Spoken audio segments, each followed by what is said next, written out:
John L. Gandy here with the Greater Than Ever podcast, where I bring on special guests from athletes, coaches, people inside and outside the fitness industry.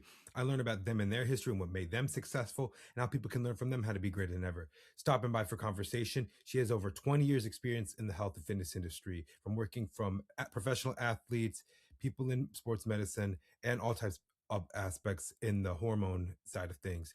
She's been featured on people like Lauren Conlin, Gabrielle Lyon, and John Jewett's channels and been interviewed by many people across the industry. I brought her on as someone that maybe could educate and help people on the path of PED uses, especially on the female side of things, and understanding the pros and cons and what people are getting into. She's also someone who's been under John Meadows, rest in peace, who's learned under his tutelage about the science-based things and what actually works and applied into the gym. I get into this conversation to help people get educated and have awareness in the PED usage because it's not very well versed, especially in the female side of things, and it seems very taboo. Having her on, we get to have a great conversation, and I also learn about things that I was not so sure about, and also had some really good questions for people to learn from, and also how if to use things in the right way, and to also nothing takes away from the hard work in the gym. Nothing takes away years of training, diet, nutrition, and all aspects of life. Please welcome my next guest, Miss Victoria Felkar.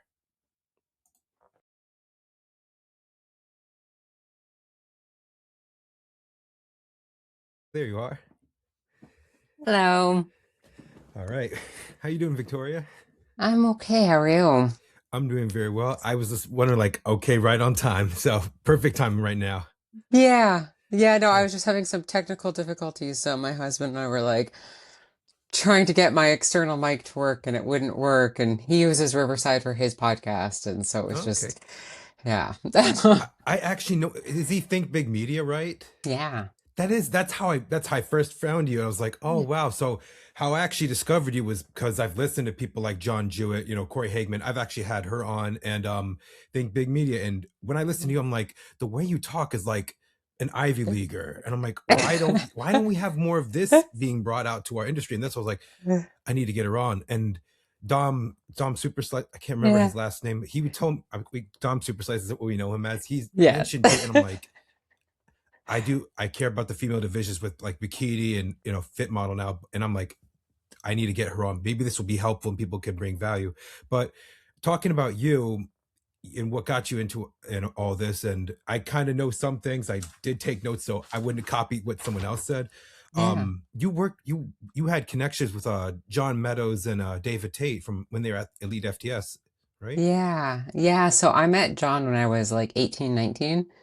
Okay. So I got in with the good guys All right. right away, early on in my lifting. So that would have been like 2008, 9. Yeah.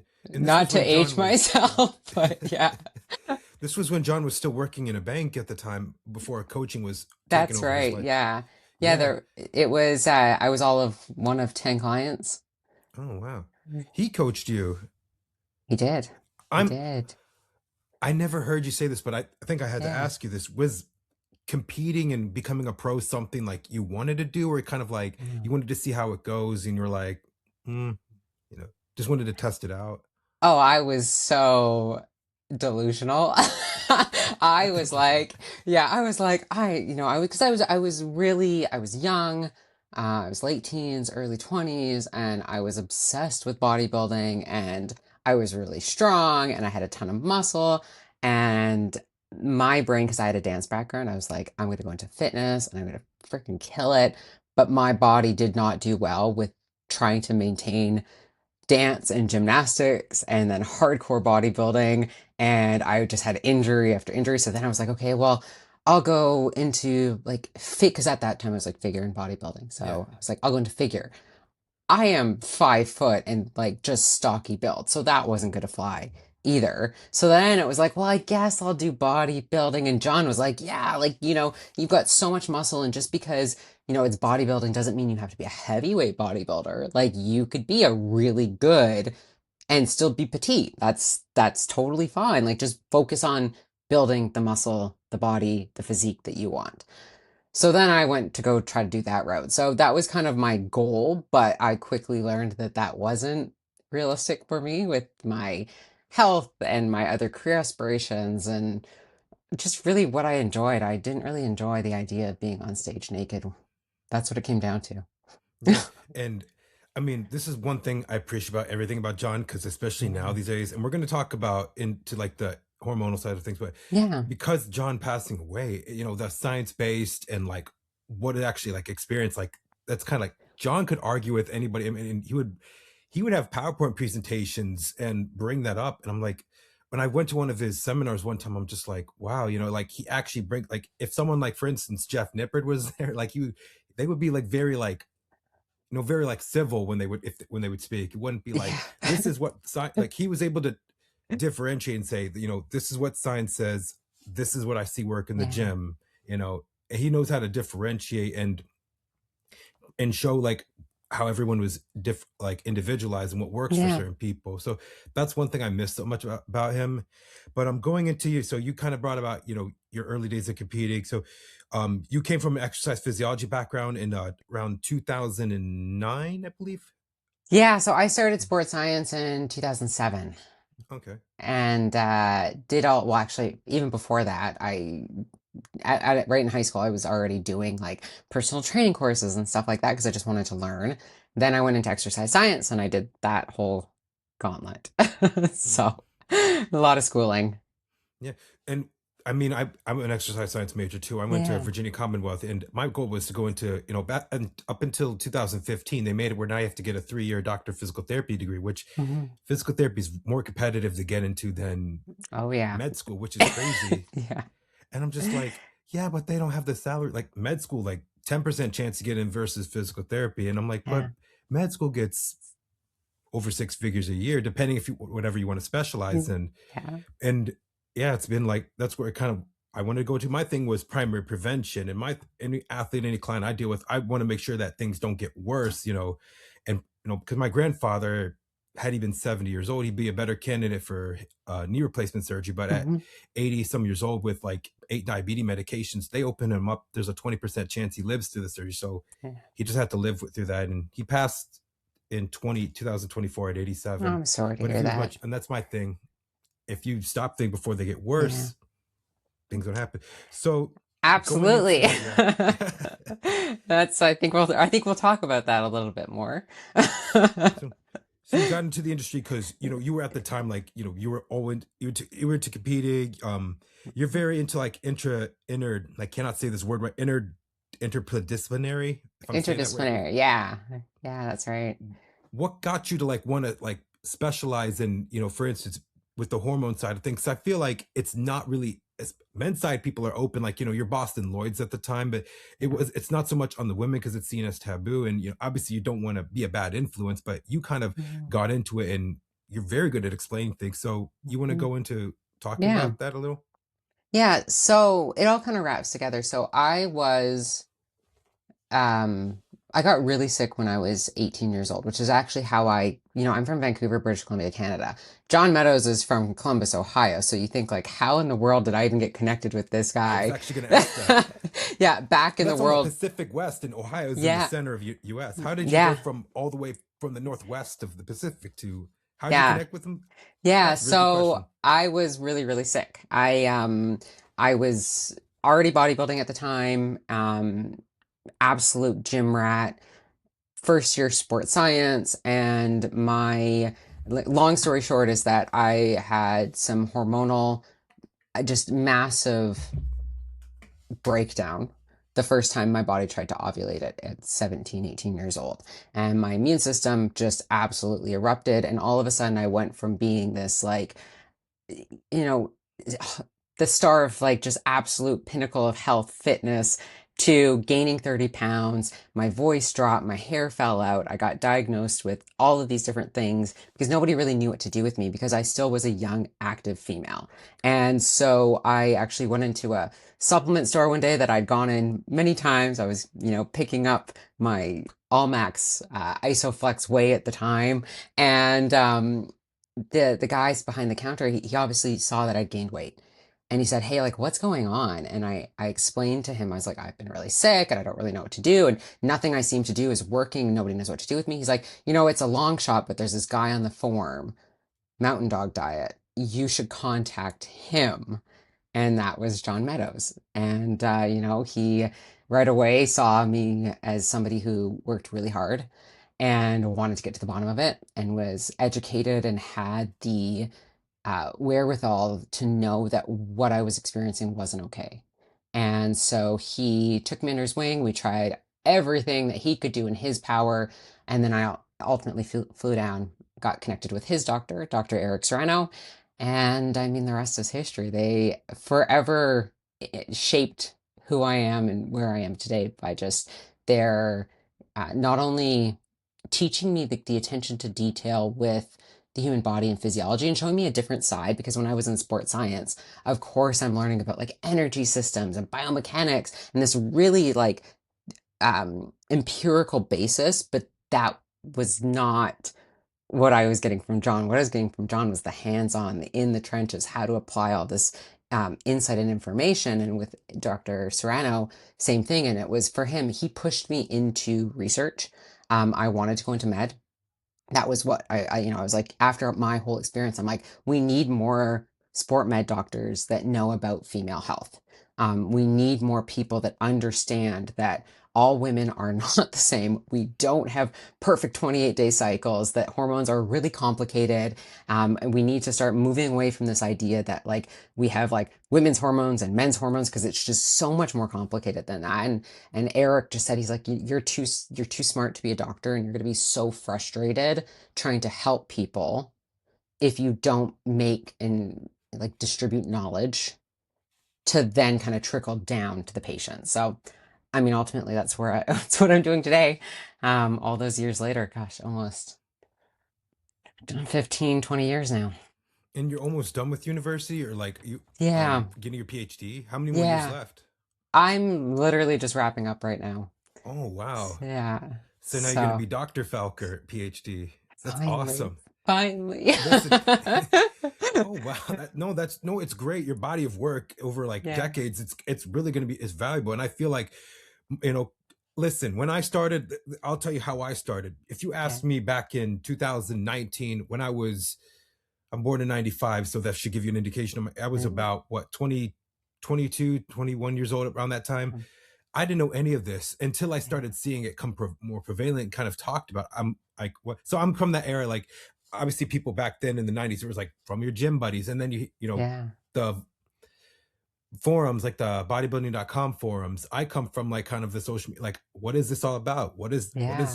What's Anavar? What's D-ball? What are these slangs that people gear? Like, Yeah. what are you talking about? The, And then what was the most talked about thing in 2019? yeah. Trend. I'm like, why is like, does protein has trend? Like, if you ask me, like, it's Yeah. crazy that I'm hearing doctors saying that creatine monohydrate is almost like steroids, and parents are like, I'm not putting my 16-year-old child on creatine. It's like they're gonna be taking steroids. I'm like, no, it's Yeah. not. It's been something that's been around for many years. It's kind of like now we know what Anavar does. We know what primobolan is because those things been around for years. But when I started, like I said, I wasn't John Jewett. I wasn't like Corey. I heard things from Derek, more plates, more dates, and that Mhm. guy's a savant when it comes to like We trained hormones at and the stuff. same gym, believe it or not, Oh, back in the day. oh, So, really? yeah. Wow. He's Yeah. Canadian as well, right? Yeah. He is. Yeah. I think I don't know Yeah. his last name. Is it Monroe?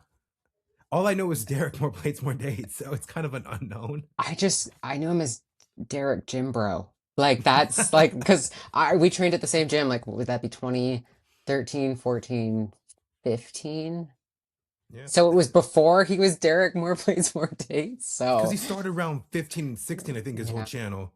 Everyone would Yeah. make think comments about like his delts Yeah. and stuff. Like, yeah, but like he's the guy does his research. He Yeah. puts his stuff out there. I don't think that he's talking out of his butt. I think he really takes his time into and also his like supplement line and Merrick Health and things that he puts out. I think it has some value, and obviously Mm-hmm. he has evidence and he has sites, and that's kind of what I look at. For me, when Mm-hmm. I'm looking at something, I look at 5 to 8 different sources before I come up with Yeah. a factual conclusion, because I'm not just one person said this, like is this true or Yeah. not? I would like for you, when I looked you up, I'm like, is this true? Like, did I hear this? Did I hear that? Like, Well, I always take more time to like research something that very particular. Like that was kind of John. He would go above and beyond, and that's yeah. one thing I took from him is he was like.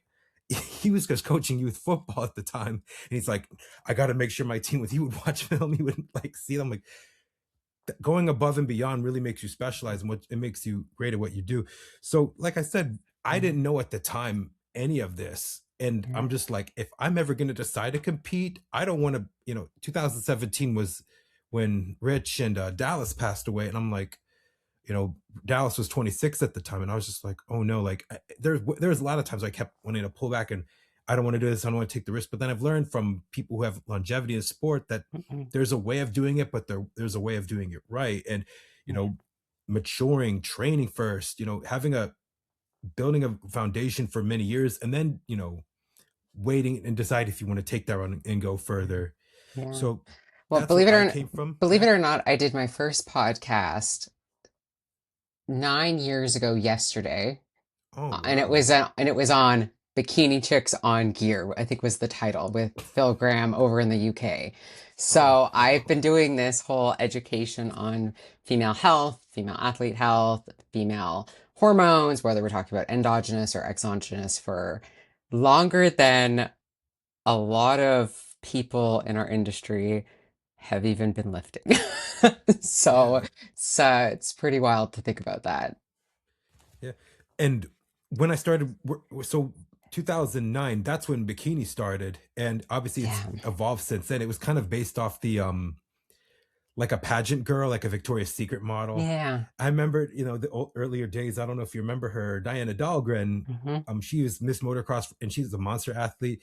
She was 21 at the time, and she's like, "Yeah, we're mentally ill." It's like, what do you mean? It's like we're on 800 calories, and like, Yeah. I'm like, geez. And now they're much more healthy. We're much more better now. But I feel like, especially with social, like, and let me get your take. Do you think social media has kind of impacted kind of the amount of gear use that you're seeing more in women?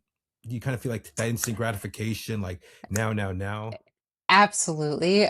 I it's so crazy. So because I've been around for like Yeah. in the industry for a long time, and then as an educator for almost a decade, well, over a decade, but like on this particular topic, I used to educate behind closed doors. 2016, I stepped out and I was like, I need to start getting the word because I could see it coming. That was when, Instagram was really starting to peak and I was seeing it happen and unfold. And I was like, I can't just work in my little bubble anymore. I was writing for magazines and doing stuff, but I wasn't formally like lecturing, doing seminars, doing podcasts on it. So 2016 was when I was like, I've got to stop because I can see where this is going. Never in a million years did I think it would be where it is today.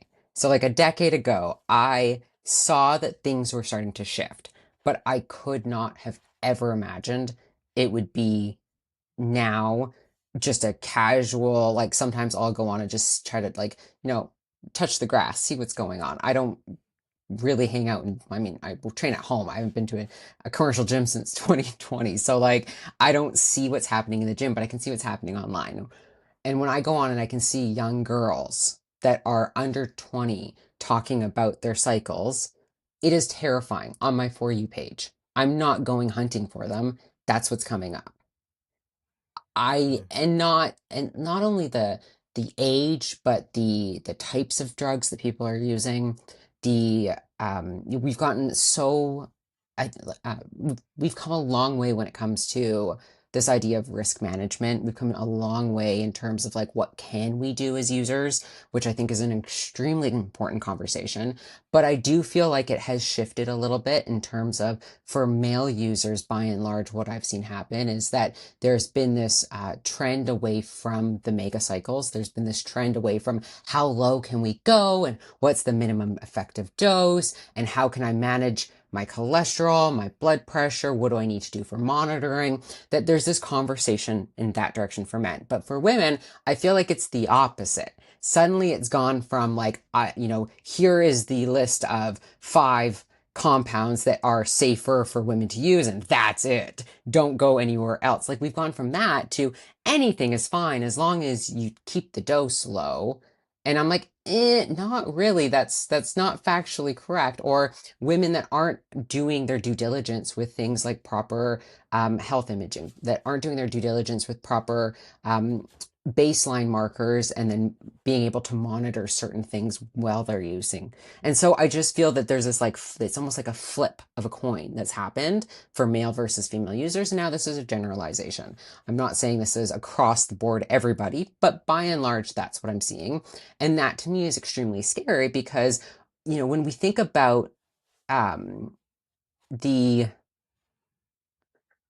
the the crises that happen, the deaths, the people that have to step away from bodybuilding, I think there is a lot more of a conversation about, again, male users compared to female users, but we're seeing the female gym population growing at an astronomical rate in the last 10 years. We're seeing the female competitor population growing at an astronomical rate in the last 10 years. We're also seeing what women can do, which is so badass, and I absolutely love it. We're seeing them be able to really take and hone their categories. And I mean, I'm friends with like Andrea Shaw. Like, she's phenomenal. She's, every time I see her, I'm like, how are you human? Like, I don't understand how you are human. And I don't even remember your question now, because it's something that, Oh, my question was, do you feel like the social media and like that instant yeah, gratification has an impact? 100%. And I think, to be honest, with, and I can go on a soapbox on this, but I think with social media, people are seeing people are seeing what is attainable, but maybe not what is actually attainable for them. Yes. And there's a disconnect there. I think that, Les, you mentioned, the idea that you have to build muscle to be able to become a bodybuilder, and that building muscle takes time. It takes so much effort, whether we're talking about what the actual effort is in the gym or the effort in creating that lifestyle around it of nutrition and recovery and covering all of those basics. And that has to be put in place for a really long time to become a good athlete before even stepping on stage. Like, I always, when I used to teach this in more of a university setting, and we would talk about body and muscle and health and drugs, I would always bring up the point that in bodybuilding, it's such a unique sport because you pay your price of admission. Like, you pay to compete. You don't have to earn, yes, you do down the ranks, but as an entry level, you can start as an adult today and spend the next 2 weeks, 10 weeks, 5 weeks, 2 years, 10 years preparing for the event that you're going to pay to enter. Yeah. And I it's an mean, extremely unique circumstance. yeah.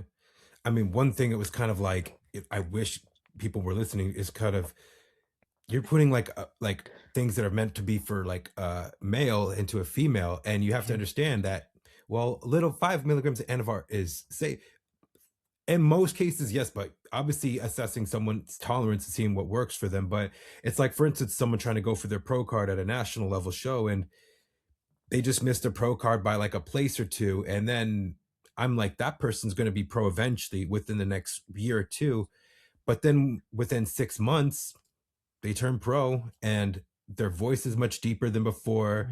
Mhm. Their jawline is much wider, like different appearance to their face. It's kind of like you kind of expedited what could have taken a couple years, and then short term, and then the side effects happen so quickly, and it's disappointing because it's like people look at something for like a end result and like that gratification, but then they think long term, like, how's that going to affect me?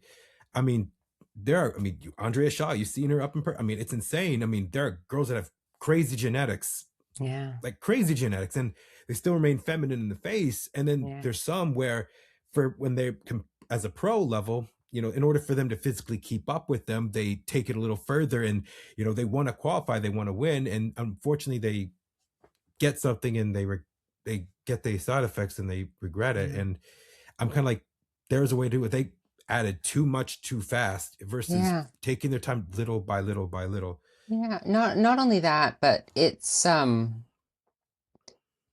not all of us are destined to be really good competitive Yes. bodybuilders. And I think that term genetics gets used a lot in our area, and that sometimes there's a lot of maybe it's very vague, right? What do we mean when we actually say genetics? I think sometimes it's used in the context of like, what's your actual structure? Like, what is your bone frame that you're building? Like, do you have wide clavicles? Do you have narrow hip bones? Sometimes it's more about like the insertions of your muscles. But when I look at it, it's a bit deeper than that. I'm looking at everything and I'm thinking about, okay, where is this person at from a like hormonal baseline? Like, are they somebody who's never had some semblance of a normal hormonal milieu before? Like, have they had a regular menstrual cycle with the healthy and normative levels of proper production of our major sex hormones of estrogens, estradiol specifically, progesterone, and androgens? And if the answer is no, that's a really scary place to then try to build a physique on, let alone enhance a physique on. When we think about things like stress tolerance, all of us have a different physiological and psychological tolerance for stress, whether we're talking about physiological stress that we do from the training in the gym to psychological stress. And so I think what people forget is that we are so complex as human beings. And there's so many different variables that go into building your dream physique. And that it doesn't just come down to how much androgens you have or you don't. Like, that's not, it's so much more than that. And when we think about the top level athletes, they are absolute phenoms. They are there because they've literally been like selected into that place because of all the things that make them great. And more often than not, at that top level, PEDs are just like a sprinkle on top. That's all they are. That they would still be exceptional athletes without them, but that's allowed them to get beyond what would be a, let's say, just, for shits and giggles, like a state level physique, and take it now to a national level physique, and then winning and pushing it that little nudge further and further and further. And if you take the PE days away, do their physiques change? Absolutely. But are they still a great athlete? Absolutely. They are. Yeah. They're there and I'm here, and there's a reason for that. I don't have what that takes. I can have all the heart in the world, but it doesn't mean that I have all the physiological tendencies required to be able to do that safely and quickly and healthily. I just don't. And I'm not alone in that. I'm seeing more and more people that are not recognizing all of those complexities and those nuances that really do matter, particularly for women, that are going to play a huge impact not only on what results they get from using PEDs in terms of both positive and potentially negative, but also how they can recover from them when they decide that maybe bodybuilding isn't for them anymore. Yeah. I mean, they're natural athletes that even I think I had a guest last week. She's out from the West Coast. And she won a pro card naturally. She trained naturally Yeah. for like from high school, and Mhm. she got fifth place at her last show, and she looks great. Yeah. And Dana Lynn Bailey, another example. Sydney Gillen, 8-time figure Yeah. Olympia champion. Yeah. What's her name? Daraja in bikini. Yeah. They were natural, and them natural looks better than a lot of people who are enhanced. Yeah. And I Yeah. will tell And you that, but they built the physique for a long time, and they don't yeah. need to do it because they don't have Yeah. to. They work hard and they just built different. I know You know, you may not like the word genetics, but just it's just how they're born. yeah, no, Yeah. and absolutely. And there's, like I said, there's just so many different variables involved. So as we're talking about women, I think it's like a really important thing to bring up. Even something like your reproductive health, right? That's where my basis of all my research is in female reproductive health. And so when we think about something like female reproductive health, that what I'm talking about is your body's ability to make proper levels of sex hormones, which we also need to be able to be fertile, which we also need to be able to be healthy because they literally impact everything from head to toe. But when we think about one of the big challenges that athletes experience, particularly the more um, time that we put into the gym and the less amount of food that we're consuming when we're dieting and getting stage ready lean is a change in your reproductive health. There's a tendency for amenorrhea or at least a change in your cycle. And that some women that I work with, and I, including some of the women that we've talked about, that are the greats of the greats, they don't see a massive change in their menstrual cycle until the very end of prep, the deep, dark days. And I'm talking even natural athletes. And that little, that it's not even little, that big factor is also one of those reasons that make them great. It makes me know that their body is able to buffer that stress astronomically of that kind of overtrained and underfed state. And that's not what everybody has.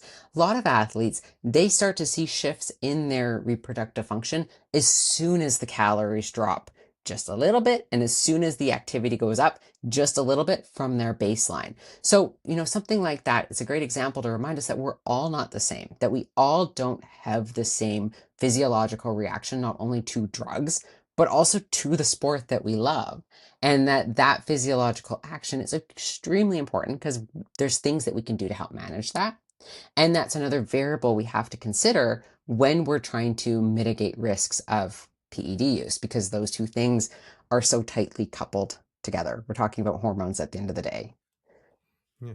And going on what you're saying right there, this was a good thing that came up that I was just like shocked about because there's a couple girls that they haven't had a menstrual cycle in 2 years. What is that from? Is it because they're being 10, suppressed, or is I've it seen just 20. oh, there's been yeah, I've heard that, but I'm hearing Yeah. two as the most common. But what is being suppressed? Is it, or is it just continuing nonstop of using PDs Yeah. almost and not Yeah. coming off? What do you think's most common for that? Yeah. So there's many different reasons why somebody would have um, amenorrhea. So when we talk about amenorrhea, uh, Yeah. by definition, it means that you have not had a menstrual related uterine bleed. But if we dig a little deeper, it's that your reproductive function, so your connection between your brain, hypothalamus and pituitary, and your ovaries, there is some type of breakdown within the signals being sent and also the hormones that get produced. So that can happen either at the brain level, so FSH or follicular stimulating hormone, and LH and luteinizing hormone, as well as some of the kind of peptides that feed into that, and those that follow, as well as then we go to the ovaries, and that's our estradiol, our progesterone, and our androgens. And it's a lot more complicated than that. Um, Infinitely more complicated, but that's my Cliff Notes basic version. So when there's somebody is suppressed, what can happen is that it can be the communication from the brain to the ovaries can be essentially castrated. And that can happen from everything of under eating, overtraining, psychological stress, all the way to that you have been a long-term or even short-term contraceptive user, even when some people go off a hormonal contraceptive agent, particularly the birth control pill, that signaling doesn't readily come back because your body's not used to sending it. So for some individuals, if they're off the pill, that can take months or years to come back. For other people, it might mean that they're still on a hormonal contraceptive agent, and so that signaling isn't sent. But there's so many things and reasons for why somebody can have that castration of the HPO axes. I mean, vitamin D deficiency, for example, is a fairly well-known one that we know.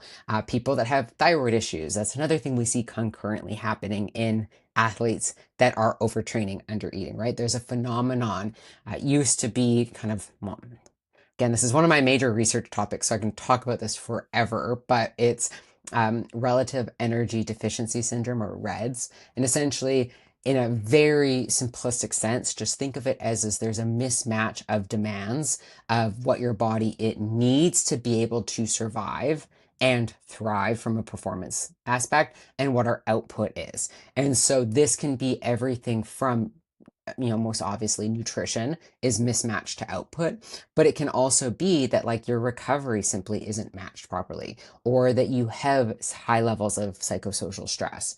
And so in a lot of athletes that come to me that I've seen over the years from the bodybuilding world is that there is just this fundamental mismatch between their demands, their output and their input, and that doesn't just fix itself overnight. It's not a light switch that can just flip on or off. When we layer PEDs onto that, it gets a hell of a lot more complicated very quickly. So when you're on a pharmaceutical androgen, whether we're talking about testosterone at a higher dose or Anavar, when your body is more abundant in an androgen from taking it exogenously from an external source than what is being produced by your ovaries, the ovaries are like, I don't need to make this anymore. And so now our ovarian hormone production is getting blunted. And once the ovarian hormone production gets blunted, that communication highway gets shut down. And for some people, it's a very small threshold that their body is okay with. So even low doses of a compound can shut that down. Other drugs will actually impact that communication more quickly. Something like a 19-nor, for example, nandrolone, MPP, DECA, that connection is going to be potentially more affected, even with those lower dosages, just by way of what that compound is, if you actually look at the structure of it.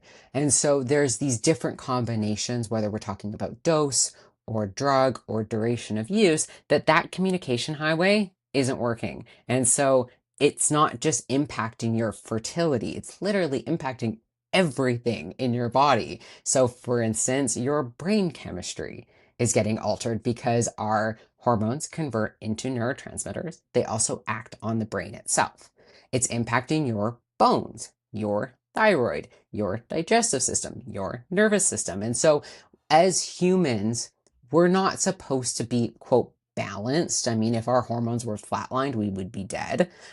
We are supposed to have this ebb and flow and high and low, and that's a completely normal physiological response. But when we are so be so astronomically beyond what like a baseline, let's just say like I hate the word balance, but it's the best word I can use. Balanced ratio of androgens, estrogens, and progesterones. When we completely skew that, what happens is it begins to subtly have these impacts that become harder and harder to recover from. And that's what I see is it's this compound effect, right? That people will be in an overtrained state. Let's just say, let's do an example. I think this is the easiest way to do it. So do you want to give me an example or do you want me to come up with one? Oh, you can come up with one. Okay, so let's say you have an athlete that you're working with that is a bikini competitor, uh, local level to begin with. And she does her first show naturally. She was maybe a collegiate athlete, soccer player. She's been super fit her whole life, has never been on the oral contraceptive agent or any type of birth control. She's always prioritized nutrition, never had a problem with an eating disorder. Like everything, all accounts, she's super healthy when she starts competing. She does her first prep and she comes in okay. She's got some gifts behind her because she already has like some mature muscle from being an athlete since a young kid. So she comes in, she competes, and she kind of breezes through prep. Great. Now she, though, wants to go and do nationals or the state, let's say, state level show, like 16 weeks later. Well, great. She's already in shape. But here's the thing. She still had to work hard. She still had to go into a caloric deficit to get to that first show. And so now we're just compounding. And so her body, although she's able to get into stage lean for that second show, it took a lot more effort. Calories had to drop even lower. Training had to go up even higher. Now all of a sudden she's starting to get missed bleeds. She's starting to get cramping. When she does bleed, she's starting to get PMS symptoms, things that she's never had before. Not only that, she's noticing she's starting to get acne. Food doesn't feel like it's digesting properly. She feels a lot just more, worn down. So we finished that second show. From a physiological standpoint, the easiest term to describe is that she's got like essentially like a burnout state or an overtrained state. That deficit and high amounts of training were not properly balanced and recovered from before we went into that second show. So we just compounded that stress. Now, in a perfect world, she would come out of the bodybuilding prep world for a little bit. She would recover. She'd still train, but we're prioritizing nutrition. We're getting her calories back up. We're keeping her there for a while to rebuild baseline. But that's not what we see that happens. People get the bug, they get the itch, and now they want to go on to their next show. Nationals is only 3 months away. Let's do it. And so now we're hopping into that next show. And here's what I typically see happen in a situation like this. Somebody then has to resort to what they think is PEDs because what they were doing for those first 2 shows is no longer working. They're looking stringy, they're looking tired, they're not able to drop fat. So now we're starting to go down that route of a little bit of clenbuterol, a little bit of T3, a little bit of Anavar, and period's gone. But so is PMS. So that's got to be a fine thing, right? Wrong. The PMS was a symptom that her ovaries weren't making proper hormones anymore. Now that she's amenorrheic, she's probably not making any hormones at normal levels from her ovaries anymore, or her pituitary, or her hypothalamus. And so we head into nationals. She looks great. She wins that pro card, but she feels like dog poop. Okay. It's not just going to be 2 months and she's recovered. It's going to take a lot of time and effort to recover. It's going to take some discomfort to recover, of having to really slowly back out of that prep diet because her body's going to be in a, quite honestly, like a fragile state in which even bringing up calories too high might not respond properly. And so what I see is that people don't want to take the time that it is required to recover because the goal of competing outweighs the goal of actually being healthy and sustaining a healthy state for a long period of time. Because we're not robots. It's not like I can say to somebody like, okay, yeah, your prep stops on this day, you're going to come off your PEDs on this day, and okay, period's going to come back on this day. Good. You're good to go in 3 months. No, there's no timeline with the human body. Bodybuilders think that there's a timeline because we do these 12-week preps, 16-week preps. But the reality is the human body does not like timelines. It does not care that you have a bodybuilding show in 16 weeks. You're using extraordinary measures to get you there. You're competing against biology, essentially. Yeah. And you did touch on this, and I actually think you explained this a lot. And I hope people seeing our channel can see this, but could you explain the difference of androgens, estrogens, and progesterone just a little bit? Yeah. So, um, again, when you research this all day, every day, I have to like come out of my doctoral research brain and kind of come back to normal. So androgens, estrogens, and progesterone. So we all have a variety of different steroid hormones in the human body. When I say steroid hormones, that means that they all have a similar backbone structure, cholesterol molecule, and hormone being just their physiological kind of how they act. There are non-steroid hormone, such as the thyroid hormone. So it still is a hormone. It's made by a endocrine gland, but it doesn't look the same as that steroid. It's a house structure. If people can see my hands, it's a little tiny house. Androgens, estrogens, and progesterones, they are made primarily from our, as women, our ovaries, men, gonads. Our adrenal glands also produce some androgens and estrogens in particular. And then there are other sources of the body that make them and also bind with them. So meaning that they not only need them to function, but that they can also kind of make them. So for example, muscle can actually make hormones, which is pretty dang cool, intramuscularly, which is phenomenal. But then they're also affected by the hormones that are being made from our ovaries, our adrenals. So there's this huge cascade of all these different hormones happening at once. Now, traditionally speaking, like historically, the androgens, so that's your testosterone, your DHEA, your androstenedione, your DHTs, they were called male sex hormones. And because the belief was is that they were only being made in the male body, specifically from the testes. And estrogens and progesterone were seen to be the female hormones and only made from the ovaries and only in women. That theory literally was thrown out like 2 years after it got introduced in the 1930s because they realized that it was so wrong in that women had androgens too and men had estrogens too, and that there was a huge variance in how much men and women had. You had some women that had high androgens, you had some women that had low androgens, you had some men with high estrogens, you had some men with low estrogens, and that health, whether they were like healthy or not, really depended on what those levels of hormones did day to day, month to month, and how they interacted with the rest of their physiological structures.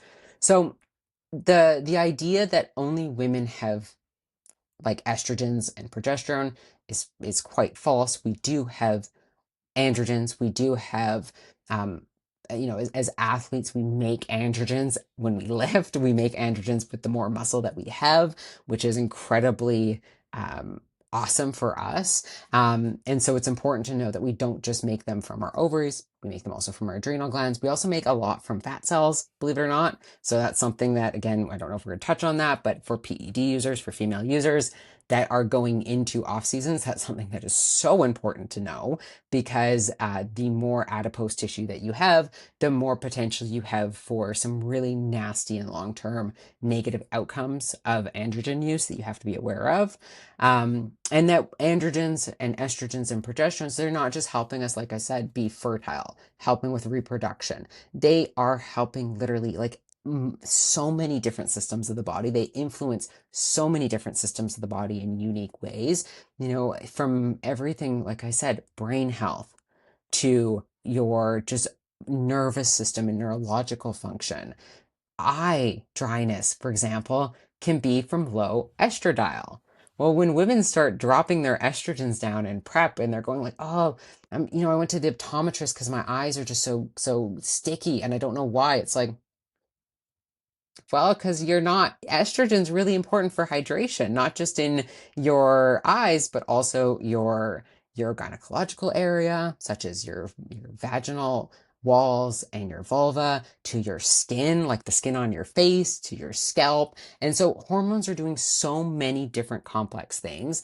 And as humans, being kind of like in an unbalanced state happens, but it's how long we're in that unbalanced state for and the extremes of that imbalanced state. So I try to get people to think about like androgens, estrogens, and progesterone as almost like a Venn diagram of three circles that are interacting and touching each other, and they're all relatively the same size. Now, the size of them doesn't mean like how much you actually have in your body. It's just a visual kind of representation of these three major hormone groups. And that as women, we want to be able to have this relative unity in this ratio of them of sorts.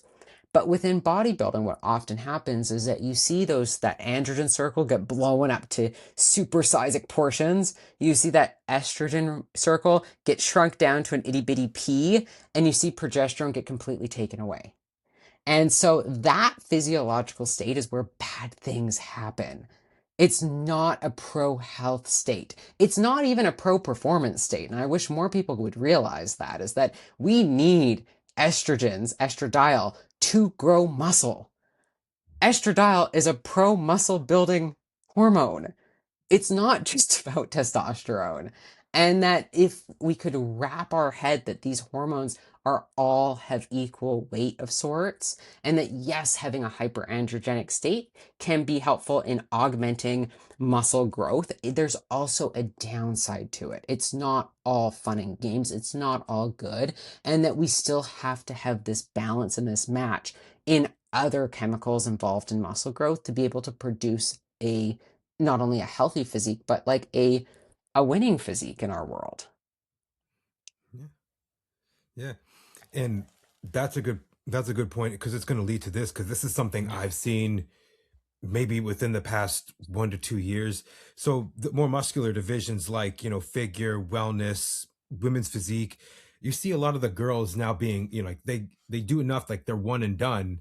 And one thing I think I don't know if you've heard this. One thing I've seen really in common, kind of like a pattern, because I kind of over and over again is they're having metabolic issues with their gut health, and now they're like gut protocol. I'm on glutamine. I'm doing apple cider Yeah. vinegar, and now the newest thing is um, what's it called?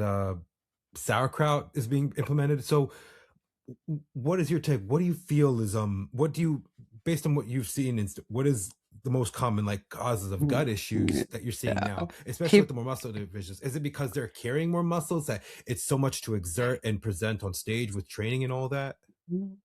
there's not one answer. I mean, Okay. it's really complicated. I can't say that there, we don't have the research to say it's X or Y. It's going to be individual specific. What I Yes. can tell you though is that what I see, and remember, I've been doing this now for 20 years. I've been working with in the bodybuilding drug world for over a decade. So here's what I've seen. People's bodies are just bombarded with all cause stress throughout the duration of prep. There is stress coming from the actual active, training, the active dieting, the active drugs. Stress does not just heal itself overnight. Stress, and when I say stress, I mean that your nervous system is getting absolutely bombarded with this both this physiological response of alarm. Like your body is literally in an alarm phase. And that has consequences for an individual. Right? IBS stems in the brain. It is a starts up top, not in our digestive system. That happens from a complex neuropsychological state of essentially a anxiety, depression, and just stress perception. And so when we think about something like gut issues, there's so many different, I mean, even just digestion. What are we talking about? Are we talking about stomach issues? Are we talking about issues in the small intestine? Are we talking about motility? Are we talking about, there's so many different causes of it. And that I never see somebody just having one issue. Do hormones impact digestion? Absolutely. We don't have a lot of research on it, but we do know that something like estradiol, for example, influences the mucosal lining of the intestines. And that when we don't have proper levels of estradiol, particularly on the low side as women, that can impact how healthy our gut barrier is, our lining is, because we don't have that proper mucosal production. Now, you have that happening simultaneously to somebody who's eating the same food every friggin' day. Somebody who's in a highly upregulated nervous system state where we know that can impact your motility in terms of slowing things down or speeding it up. Then you also have somebody that maybe is holding a lot of physiological tension in their body because they're just freaking tight. Well, now you're not breathing properly. Now your pelvic floor is getting all tight, and then that causes issues. So there is so many different causes to it. I don't think the solution, though, for most people is going to be going out and spending $1,000 on gut supplements and gut testing. I do think the first solution is to actually take a really hard look at what your life is like and what some of the potential triggers are first before you go down that route, because sometimes the easiest solution is to do something like improve food diversity to be able to chill the fuck out, get off the drugs. Like, though, the simple solutions are often the things that are right in front of them. And I'm not saying that I'm anti-supplement at all or anti-testing. It's just that I feel that in our industry, we swing so far to the trends. We swing so far to that one thing that's going to be that answer that's either going to make us healthier or more jacked, and that we fail to look at everything else. Like, bodybuilders have the best blinders. Like, we have the best blinders because that is what allows us to be really great at bodybuilding. We can go into the gym and forget about all of our issues. We can go into a meal and forget about all the other food. We can forget about everything else when we're staring at that goal of prep. But that beautiful monofocus also present some really big issues when we're facing a goal that we think that there's that one drug that's going to help us get there, or that one supplement or test that's going to make us feel better. Whereas the real solution is often a lot more complicated, a lot more nuanced, and it takes a lot more time than we're willing to give it. I almost forgot this. Is GI map is like something you've heard of a lot of? Hmm. Is do you see that as useful or kind of nuanced? I see that it's nuanced, and I see that Mm, I think a lot of the more functional tests we don't have the empirical basis for yet. So while it might be cool data, but we don't actually know what that data means because we don't have the empirical basis mhm. of adequate levels of studies to tell us what it actually means. And I do think that some of the more basic testings like serology that we have a beautiful empirical base for is the best place to start with. It's also a hell of a lot cheaper, and that we can get a lot done with the basics first. I think that people don't give enough weight to a proper case history with a client. I feel that people don't know how to interview people anymore in terms of actually doing a proper symptom log, charting of symptoms, actually tracking them. Those are the things that I think have a high amount of weight that people just aren't doing. And instead, they're looking at testing, testing, testing. And I can tell you that a lot of times testing is you're just not getting the data that you think you're getting from it, and you're spending a shit ton of money. But practitioners are then using it to throw shit at the wall and hope that something sticks. Yeah, yeah. I mean, now I'm like people are having issues with their stomach and their core control, and is it added to all that? Is it added? What were you? What was something Yeah. that you've seen like most common? What is something that Well, you? yeah. So here's a great example. It's something that we don't talk a lot about in our industry. So, your pelvic floor muscles are literally the muscles that are the mirror to your diaphragm of Yes. sorts. If you were to think your diaphragm is what's helping with, breathing control, but so are your pelvic floor muscles. And those extend around your vaginal opening. If you're a female, your rectum. It's also at the literally the nestling of your core. They are what's allowing you to inhale, exhale. It's what's also allowing you to be able to, um, have orgasms, to be able to have penetrative sex without pain, to be able to have proper menstrual cycles, to be able to actually digest your food, motility, because they are the things that are supposed to be contracting and relaxing as your body is digesting food. They are helping you be able to sneeze without peeing, all the way to literally sing and have proper diaphragmic abilities for hitting high notes. And so the pelvic floor muscles are something that are so important. We know that they are also hugely influenced by weight training. We know that they're hugely influenced by sitting. We know that they're hugely influenced by hormonal balance and milieu. We know that a hyperandrogenic state is not beneficial, or at least that's what we're seeing more research to suggest, is that it's not beneficial for women, that we have to have a balance. We know that a lot of lifters and athletes have a hypertonic pelvic floor, meaning that those muscles are really strong, but they're always clenched. And when they're always clenched and they don't know how to relax, what does that mean? It means that you're literally not having the ability to relax, to have a proper bowel movement. So what happens? That leads to constipation, but it also can lead to diarrhea, because once your body just if it can't relax, it's going to find a way to get the shit out. And so it's having this multi-system influence. And so we know that that's something that lifters it impacts them. We know that it's also something that impacts women with hormonal imbalances. We know that it is even more impacted by things like pregnancy, for instance, or injuries. So like, you fall and you had a tailbone injury. And so what I see is that there's that little tiny um, sign that starts to come out when you start to ask somebody like, oh, hey, can you uh, okay, let's just say a client comes to you, go like, yeah, so like when I deadlift, sometimes I pee a little, but it's fine. It doesn't hurt anybody. I'm fine. It's like, no, no, that's an alarm bell. That's a little tiny breadcrumb. And then you start to talk to them and you go like, okay, but wait a second. You're not having proper peeing. You're not able to have penetrative sex without pain. You're bleeding after every time you do have sex. You feel like your glute training is not the same anymore. And your digestion's a mess. And so you have chronic UTIs. Like, you start to see all of these signs that, hey, there's something else happening here. Well, throwing a $700 test is not going to be the way to go. Getting in to see a proper orthopedic pelvic floor physical therapist for an assessment might be the way to go. and then working with somebody who is like a urogynecologist to actually work through what the potential underlying hormonal milieu is. Beautiful. Now we can create a multi-practitioner plan, get you on your way relatively fast, because once you figure out the cause, you can work through the solution. Yeah. Yeah, that's a good one. I definitely think people can learn a lot from that.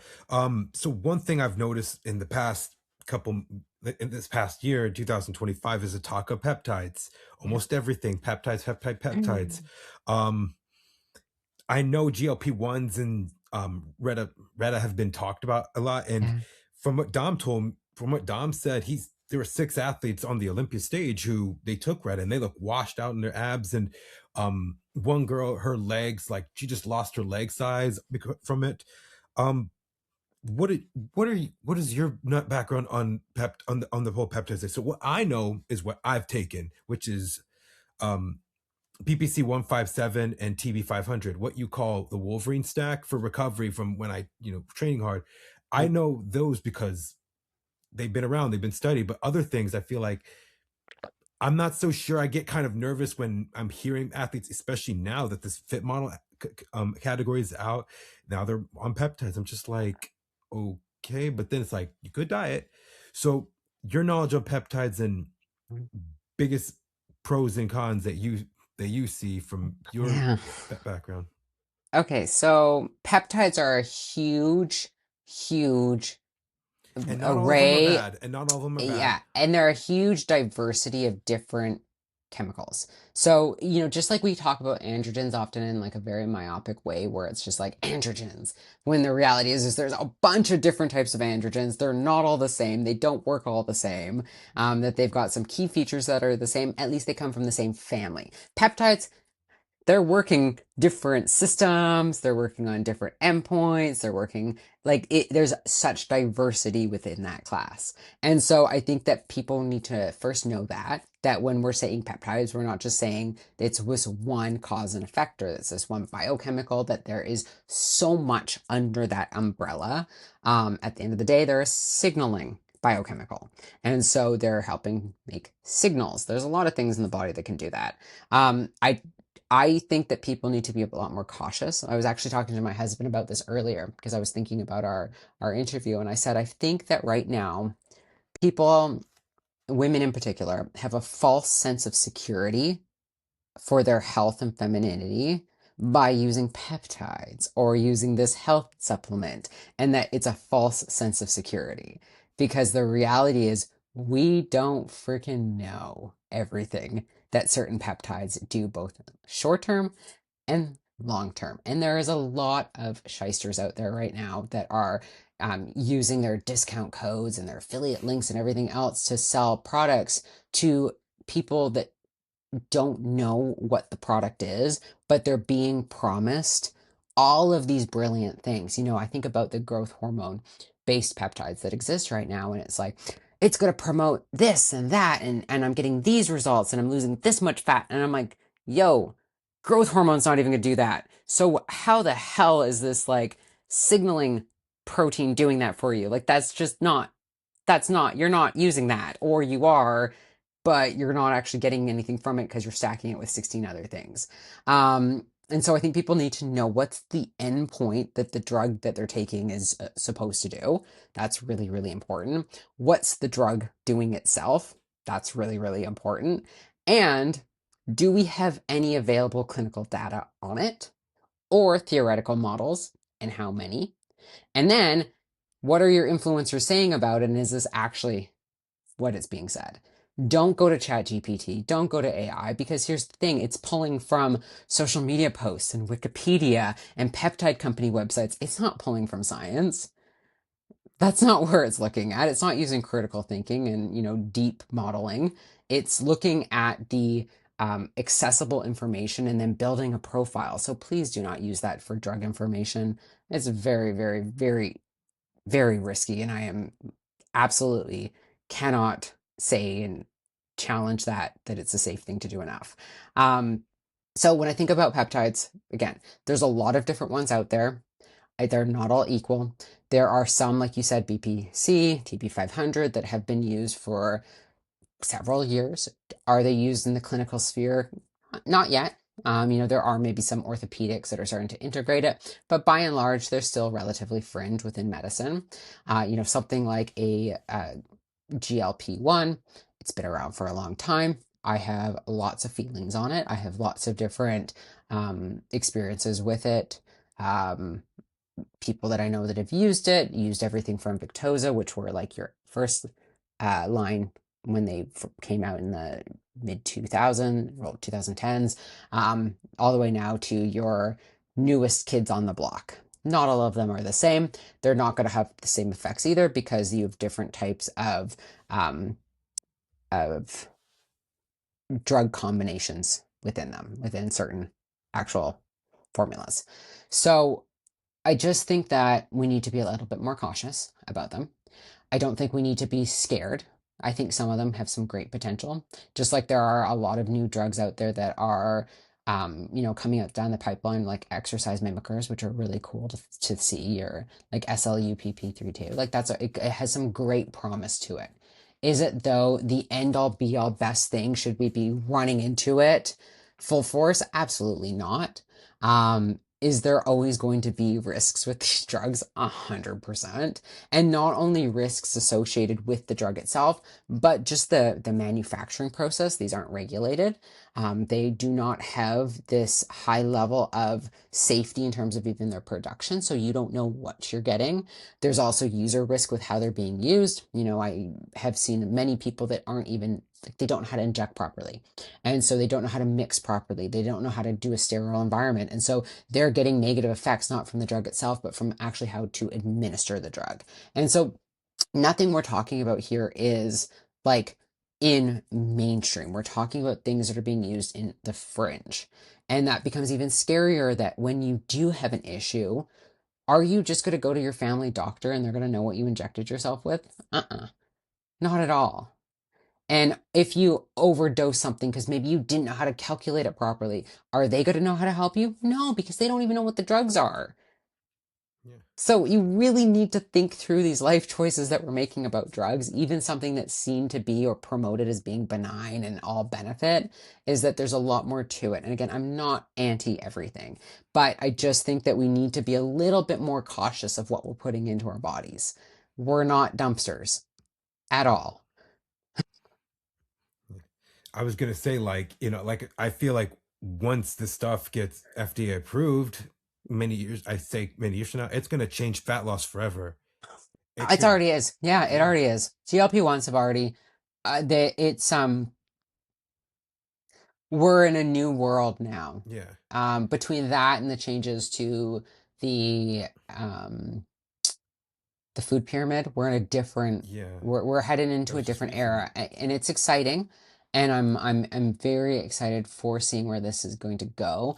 But everything has a risk associated with it. Even the best intentions don't always work out. And medicine is full of so many whoopsies, or things that are still being used and promoted that we know are, like a statin. We know that there's a lot more to the story of statins. We know that there's certain things that statins do that can benefit certain users, but we also know that there's a lot of things that lifestyle can take care of for statin users, and that we also know that there's some things we have to do when we take statins to make their use safer. And so I just think that when we think about even a drug like that, which is like one of the most prescribed drugs in the world, that there's ways we can manage its risk more appropriately. And that's something that's been so well studied. And so when we're thinking about like peptides or even AAS, it's like we don't know all of those answers yet. We don't have all that data yet. But what we do know is that everything has an intended benefit and an unintended benefit, aka a side effect. Every drug does. No drugs are all pros. There is always going to be something that we can find and need to be aware about. And I think that I think, if I think from a risk management standpoint, utilizing compounds that have a little bit more robust understanding to them would be the way to go. For instance, instead of using like a growth hormone analog, use or a growth hormone peptide, something that's apparently going to increase it, use growth hormone, right? We have a little bit more data behind that. We know that it's a direct line to it versus taking 3 steps back in the process or 2 steps back in the process, trying to go a little bit more closer to the target that you're trying to actually mitigate is a little bit more safer because we know it's like, again, it's like think of it as a straight line to the target versus like this line. And that's an extreme example. It's not actually that chaotic, but some of them peptides, yes, they are that chaotic. I think that another thing to consider is that we know that with human physiology is that everything in the body interacts. That's the thing that I love about the human body is that everything is so deeply interconnected and tightly coupled. But if you take a peptide that say is promoted to help your hair and nails, it's not just going to help your hair and nails. Nothing happens in isolation. That's just what it's being marketed as, or maybe that's just what it's been initially studied to help. It doesn't mean it's just staying selectively in that part of the body. There's very few things that we have selective receptor in the body, and even then, if it's a selective receptor, it's still located at different sites throughout the body. Yeah.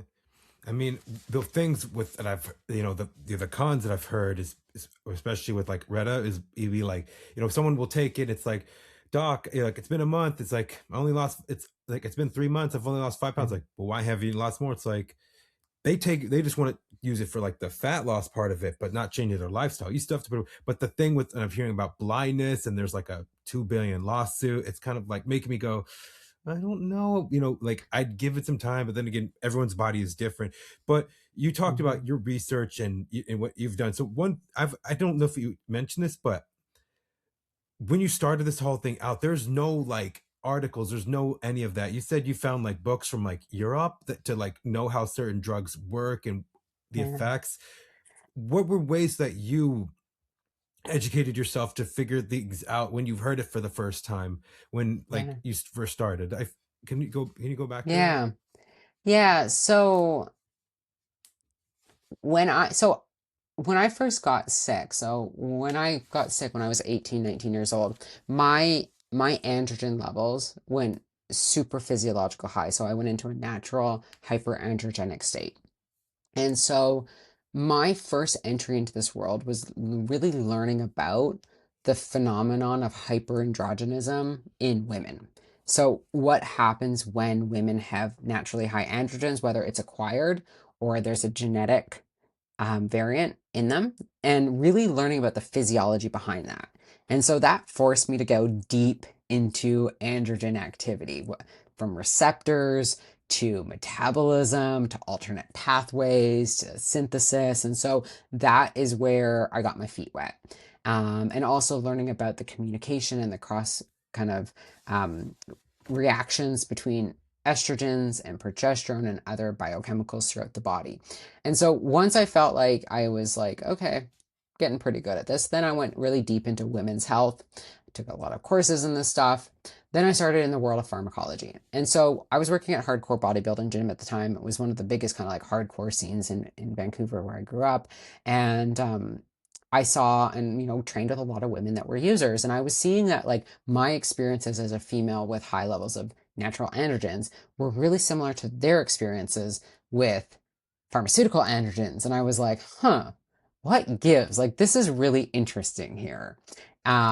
So uh, Bill Llewellyn's Anabolics textbook was one of my first kind of like gifts to myself with my paycheck. I was like so proud. And I got the Underground Steroid Handbook. And so, I started with looking at not only bro sources of knowledge, looking at the forums and everything else and trying to make sense of that, but then also trying to find academic sources. And so Llewellyn's textbook was really great because he did have a lot of sources cited. So then I was able to, as a researcher, go in, find those sources, and then to start trying to trace that trail backwards. And so, when I think about the amount of empirical data that exists today on androgen use in women, we obviously have more than we once did. We have some information coming out of particularly like transgender studies where we're finding out what the impact of high levels of testosterone in a female physiology body has for metabolic health, for brain health, bone, breast, so on and so forth. And we didn't have that up until like the last couple of years, which is for our community, we can learn some stuff from that information. I got a lot from some of the early androgen work that was done. So before the 1970s, there were more androgens being prescribed within clinical medicine. Now, I think there's this kind of false notion that when drugs get prescribed to people, there's this like huge, back then in particular, there was this huge empirical basis to support it. It was like, yeah, we've done all these trials and this is, we found this. There wasn't clinical trials back then. So once a drug got produced, particularly hormones, so estrogens, progesterones, and androgens, when a drug got produced, it got given to clinicians for them to try in their practice. And there wasn't these clinical studies that were done. That was the clinical study. And there was also researchers that might be working with those clinicians, and then those findings got reported. So within that data, it's not great data. There's a lot of care that has to be taken as a researcher when looking at that. But what I was able to begin to piece together was like, hey, we actually have some information here about particular drugs that are used in the bodybuilding community being given to women of different populations. Now, some of them were cancer patients. We can't really use that in our community because we're not cancer patients. Some of them were given to women with Turner syndrome. Well, we can't use that either because we don't have Turner syndrome. But what we can use is some of the things that they're recommending as negative outcomes and learn more about why that would have happened. And then we can also look at some of the other data that was existing and coming out on other things such as like fragility or low libido, on like menopausal hormone therapy regimes, and then begin to kind of tease that apart a bit. Then I got my hands on the East German data. And so in the 1960s and 70s, Germany, well, actually, even before that, Germany was a major center of research for hormones.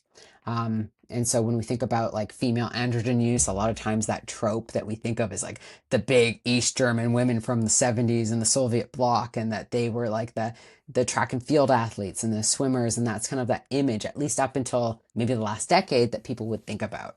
And so I got my hands on a lot of that data and really started to try to understand not only what were they giving the women, but what were they reporting, why were they reporting it. And because of it being state-sponsored doping, they were actually tracking a lot of variables. And so that was really illuminating too. And then, taking it further than that, I started doing theoretical models and applying what I was finding with like studying the female body and female physiology and different types of health states from amenorrhea to hyperandrogenism, and then applying the drug data on top of that. And so you make your own models. With enough research and understanding, you can begin to then go, okay, if an individual has this starting base of hormones and we add in this hormone to it, what are some potential things that we're going to see? Potential being the main word. We're not talking about this is being proven. There are theoretical models for a reason. Yeah. I mean, you see a lot of the coaches are like, here's my athlete in picture A, here's my athlete in picture B, and in picture B, they got their pro card and all. I wanted to put this out so that maybe you could maybe go, do you see, let's just say if we have an athlete and they're deciding, after a couple years, or they're trying to get into this and getting into, competing, for instance, what are ways that they can educate themselves like when they know nothing at all, so that they know what they're getting into before they decide to do anything? Do you have consults with them? Do you have people Mhm. say, hey, my coach sent me, this is what my coach recommended, what do you think? Do you work with athletes like that? Or I Yeah. just hope like people seeing this can take that and go, "Oh, if they're going to get into this, like understand, you know every these, once you start this, you're going to change forever. Yeah. It's a risk you have to be willing to accept. You're an adult. Yeah. What are ways that we could educate women on this, on before I decide to go into the PEDs, peptide route, any of that?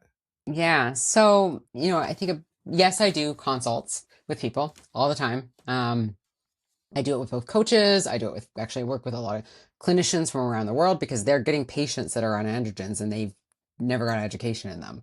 And then, they're being told, well, my patient came to me and they were on this and I don't even know what these drugs are. And so I've been very, very fortunate to be able to help people through getting the understanding and the basis to be able to tease that apart. So, some things that I think are really, really important for people to know is that none of us are experts in this world. Even with all of my background in education, I will not classify myself as an expert. Why? Because we just don't have the basis of knowledge and understanding. So if anybody tries to say that they are an expert in female PED use, you run the opposite way. Because if they think that highly of themselves, it's unlikely that their knowledge they have is actually that high. So that's a big thing. Second thing is trust no one. I want people to scrutinize even what I say. Please do. Because that's how, as a community, we can learn and grow and evolve. And that I think there is a lot of people out there that are promoting certain knowledge about PEDs that is simply false. Unfortunately, I come from academia, so everything is peer reviewed. There is a certain standards and guidelines that have to be applied to be able to even make a claim. That does not happen on Instagram or YouTube or anything like that. And so you have to be incredibly information literate and critical when you're consuming any type of media about this subject or anything else for that matter. But particularly when we're talking about women's health, when we're talking about hormones, when we're talking about PEDs. And just because somebody says that they're a doctor, number one, doesn't even mean that they're an actual doctor. You can buy a set of scrubs anywhere and a stethoscope around your neck. Number two is that even if they are a doctor, what gives them the knowledge to say and do what they're saying and doing? If we know there's such little information about it, and somebody says that X equals Y, it doesn't, because we just don't have the basis for that. So, although that probably makes me sound like really like skeptical and like trust no one, help no one kind of standpoint, the reality is that like, yeah, no, we just simply don't know enough. We just don't know enough. So, another big thing that I think we can all benefit from is knowing our health basis before we engage in any type of PED or optimization use. Um, our health basis, essentially, we can make our own report card and understand more what our like hormonal basis is. And so if you're an individual and you've been on an anti-androgenic oral contraceptive pill for 10 years, maybe the first step is to come off that or change to an alternate hormonal contraceptive agent just to allow your androgen receptors to be able to even take in androgens that you make on your own before you go and you take an androgen. Like something so simple on paper actually can have a profound impact, not only on the risk of using that drug, but its effectiveness and your health. So it's not a little thing at all. I just don't think that people are giving enough insight into where are they starting from. Are they healthy before they even use? Do they have all their bases covered? I can't tell you how many people I've worked with that I'll be like, so, like, what type of performance supplements have you used? Like creatine? I haven't actually ever tried it. But I did this one cycle of 30 mgs of Anavar for 16 weeks. It was real good, but I then got acne. I had problems losing weight. I didn't sleep much after that, and really, my health has been shit since then. I'm like, wow, okay, so we're not even going through our basic fundamentals first. I see the pursuit of performance as being like a staircase that you can go up. Think of it like a Mayan pyramid, where the bottom is quite big, the top is very small. That little small piece is PET use up there. That bottom base is like train hard for a long time. Effort matters. And then the next one that's like equal is nutrition. You've got to eat right. You've got to eat enough protein. You have to be able to eat enough carbs and fats. You have to have micronutrients involved. Do that and do it for a long time first. Then the next step is sleep. And the next step is maybe social relationships and mental health. And the next step is maybe uh, you get what I'm saying. It's like you have to go up the steps first. And if you skip a step, like I'm real klutzy. If I skip a step, I'm gonna fall flat on my face. Most people, it's the same thing. That they think that they can skip these steps, that somehow they are able to out um educate them, like they can out educate or out what would be the word I would use? They can overcome the risks by more education, but the reality is like no. Even the most person that thinks that they're doing this the safest possible because they've talked to me or somebody like John Jewett and they've, done all the things right, it still doesn't negate that there's any risks in what you're doing. All we can do is try to work and manage them to the best of our abilities, and then know enough that we can be retrospective if we have to be, right? Proactive, reactive, proactive, reactive. That's the role of a bodybuilding coach at the end of the day. And that with the pursuit of PEDs, it's the same thing. I think for women, it's really important, go low, go slow, and stay short. And if you are going to do a longer cycle, just know that it is going to take you longer to recover, and that recovery is not linear. The menstrual cycle and like that communication between our brain and our ovaries is not a light switch. It doesn't just flip on one day. And for heaven's sakes, just because you have a bleed does not mean that you are healthy. I makes me so angry that people still think that in 2026. So a menstrual cycle bleed is not a sign of health. It is not a sign that everything is okay. So when you are assessing, like, where are you at from a health standpoint, just because you have a bleed, it doesn't mean that your hormonal um, milieu is normal. A lot of times people don't make enough progesterone in our community. They don't ovulate, and that they're having anovulatory menstrual cycles. And that is such an important facet of health, but also PED use and how to mitigate risks. So I just think that that is one really important thing. Know your source. Nothing is pharma grade if you're getting it from a UGL, and that health optimization and HRT clinics I do not trust, because they are selling you a lot of times bullshit. Unfortunately, they are charging you up the ass for a service that is something like, for example, progesterone. You're maybe getting a suboptimal source and paying $6 a pill when it's only 37 cents at the pharmacy and it's a more optimal source. Like, I am just so sick of women getting taken advantage from with HRT clinics and being told that this is what they need to be able to be healthy as an athlete, when that they might not need that. It takes a lot to be able to know whether or not somebody needs something, and ongoing monitoring and management. I think another big thing with use is that if you know what your baseline is, you know when you deviate from it.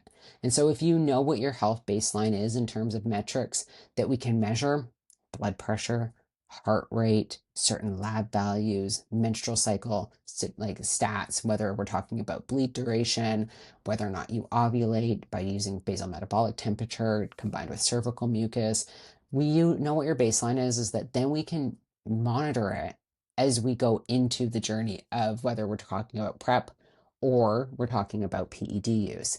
And when you start to deviate from your baseline, then it allows you to be able to make conscious decisions of, is this okay? And if the answer is yes, how long is this okay for? And when is it not going to be okay? Or if the answer is no, okay, how do I now get back to then that baseline that I know? I think that that is such an invaluable tool. You can take pictures of your acne, kind of areas that you might get acne. You can take pictures of areas you might get facial hair growth, because you don't see those things in the moment. You can record your voice and be able to hear audibly if there's changes that start to come, because some of these changes can reverse. Some of these changes can also be dampened a little bit by proper hormonal balance afterwards. Others cannot, and that once they're there, they're there. And so you want to be able to be proactive then if things do start to come up, because often when women have come to me, they go like, well, no, like I just woke up one day. And I'm like, no, no, no. None of us just wake up one day. That's not how physiology works, is that there was probably little tiny breadcrumbs along the way, but that you were so plugged in those blinders again that you didn't see that all of a sudden you were starting to lose hair along your hairline. and that there's things we can do to mitigate that. But at the end of the day, there's only so much we can do when we're in a hyperandrogenic state. If your goal is to be in a hyperandrogenic state, as women, just know that that is not equivalent to health. Hyperandrogenism is not equivalent to health in women. Yeah. Full stop. Yeah. I mean, I'm hearing that a lot. Like, I'm on HRT, I'm on TRT. One person, I forgot who it was. I think she's on YouTube. Her name's like Hannah or something like that. She was like, when I first started using PEDs, I thought I just had a sore throat, but I Yeah. realized that was a permanent effect. Um, but going into like keep hearing TRT, HRT, TRT clinic to HRT. Is it? I don't want to say like safer, or do you? I mean, obviously you've heard like there's a lot of nuance in it, but do you think that like a lot of it's misconstrued, misinterpreted, or like confused a lot? Yeah, I can't speak for all of them and I can't label them all as the same thing, but here's what I can say is that they're a money-making enterprise, right? Yeah. Medicine unfortunately has become commodified, is that has become a commercial entity, and that means that it puts us as individuals in a really sticky space where we have to pay for the service, and that sometimes with HRT clinics, what I'm seeing is that people are paying high dollar for a service that is being sold as healthy or sold as optimal when the reality is it's not. That they are either being overcharged for the drug itself, they're being given a drug that's not an optimal dosing or even an unsafe dosing, um, and they're not getting properly monitored for the actual compounds that they're on. They're not having proper health histories done. They're not even sometimes being seen by a doctor, or at least long enough for a doctor to be able to prescribe the drugs that they're being prescribed. And so I think that there is a lot of care that has to go into finding a HRT clinic. In my experience, I have not at this point in time, and I will go on record saying this, found a clinic that I can get behind, because once I find out what they're charging, once I find out what their practices are, once I find out what their even just basic assessment is, it is not okay. It is not ethical. And it is terrifying to know that women are being put on certain cocktails of compounds that are being sold as health. And then they're not even taking into consideration, for instance, that when they use an androgen and they're on 20 milligrams of prescribed testosterone, which is not in medical purview, I should say, that dose might need to change when they go on their contest cycle. And now they're getting real problematic real fast because their coach is telling them one thing, their HRT provider is telling them something else, but they think it's all gravy. But it's getting real muddy real fast. Mhm. Yeah. I have one last question, and Hmm. before I bring everything up. So someone wants to have a child, and let's just say that they want to start a family, and let's just say they've been using PEDs for over, let's just say an average career goes 4 or 5, maybe a decade career. They want to have a child. What do you feel like is a better time? Like how many years should they be off everything, or like Hmm. is it also depend on their partner as well, or do you feel like there should be like they should not be on any TRT, HRT, or Yeah. just completely go to cold turkey? Depends on the person, depends on the situation. What I can tell you is that um, human fertility is complex. There's lots of different factors, and there's a lot we don't know. What we can talk about is that hyperandrogenism in moms, in maternal, has impact for future offspring. And we know that because there's these genetic changes that happen to the offsprings, not only at androgen capacity and kind of like hormonal milieu, but their brain development. We know that androgens, and this is well kind of established, are tetragenic, or they can cause changes if you're on them concurrent at a high dose to the fetus. We know that they also influence the ability to actually conceive. So no and low androgens aren't healthy, but ultra high androgens are not healthy either. There is a that middle line. Remember those three Venn triangle diagrams, right? We have to be able to have um, that proper milieu between our androgens, our estrogens, estradiol specifically, and progesterone.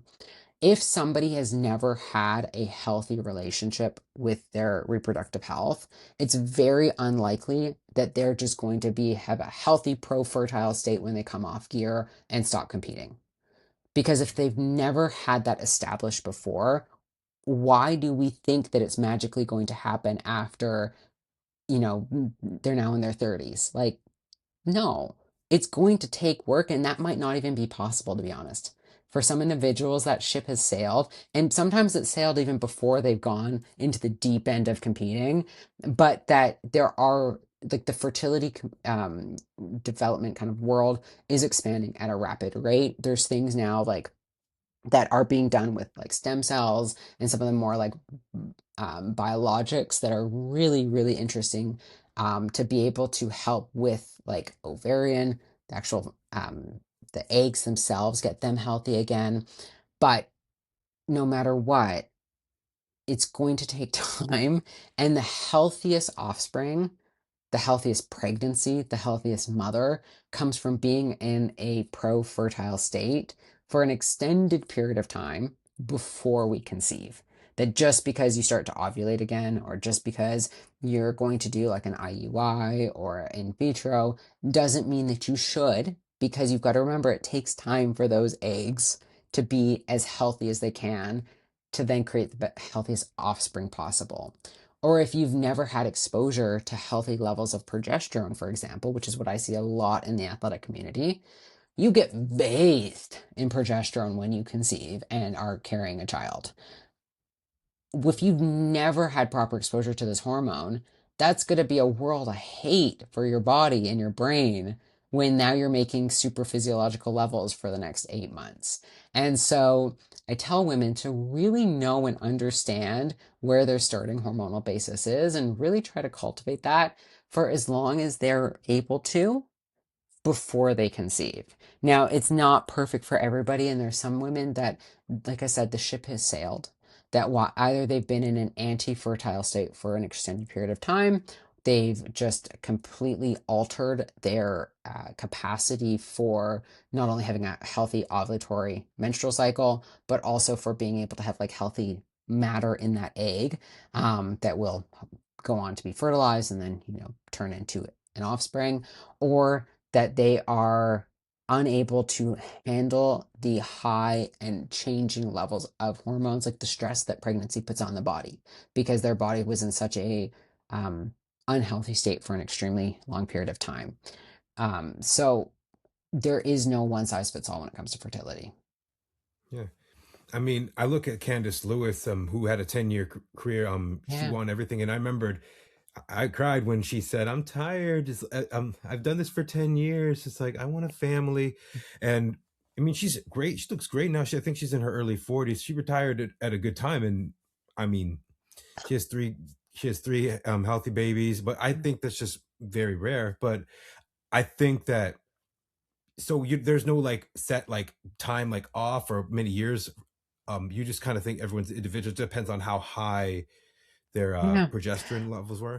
Well, no, no. So how low they were, because a How lot low of, they were. yeah, a lot of times women don't ovulate when they are competing, because ovulation is the first thing that goes when you kind of go into that like anti-fertile state. An ovulatory menstrual cycle does not happen in every single menstrual cycle, and that there is a higher outcome of anovulatory or non-ovulating menstrual cycles with stress, any type of stress, psychological stress, social stress, physical stress, nutritional stress, hormonal stress, getting sick, like that. And when you think of that in the context of an bodybuilding, well, we're just not putting our bodies in a pro ovulatory kind of ability. We just are taking that away from our bodies. And so a lot of times what I'm seeing is that women who have had a healthy menstrual cycle in their past before they competed, they are more likely to have recovery. So I call it um, either reproductive um, resilience. So they have this resilience to their reproductive system, or they have hypothalamic pituitary ovarian resilience. So they've been able to weather the storm of bodybuilding. Or there's the people that never had it to begin with. So whether they were on a hormonal contraceptive before they competed or during competing, or whether they had, very irregular cycles and heavy bleeding before they started bodybuilding, and then they were in an amenorrheic state for an extended period of time. So if they've never had it, that can take an extremely long time to even achieve a pro-fertile state, if it's even possible at that point, because not everybody is able to be fertile. Unfortunately, there's a bit of a myth that all women are just able to have kids, whether there's anatomical changes, structural or functional changes, or there's other types of physiological kind of barriers from having that outcome. And that sometimes we can overcome that, like with fertility treatments, just like with bodybuilding, we can use drugs to overcome and get to that outcome. But sometimes it's not possible for everybody. And sometimes even with a huge amount of drugs, we still don't get the outcome that's desired, or the outcome that is achieved is not actually healthy for the mother or the offspring. And so I just tell people that, like, it's something that there's know the risks before you go in. So how can we mitigate something like that if we are in bodybuilding? Don't use a lot of drugs. Don't use a lot of experimental drugs either. That's including peptides. Make sure that you have a healthy reproductive cycle, so an ovulatory menstrual cycle, for at least 3 consecutive cycles a year, at least. And I say that it's not an actually arbitrary number. There's some science behind that, but like at least a year. Make sure that you are recovering between cycles of bodybuilding or cycles of PED use. And by recovery, I mean that you've achieved an ovulatory menstrual cycle. If you're going straight into HRT after you compete or during that kind of bodybuilding phase, you're going to not be positively influencing your body's ability to have ovulatory menstrual cycles. HRT is just replacement. So your ovaries, just like what I said at the very beginning, is that when there's higher hormones outside the ovaries than inside the ovaries, you're going to shut things down. And that happens with anabolics, or that can happen with HRT, whether we're talking about androgens, estrogens, or progesterone.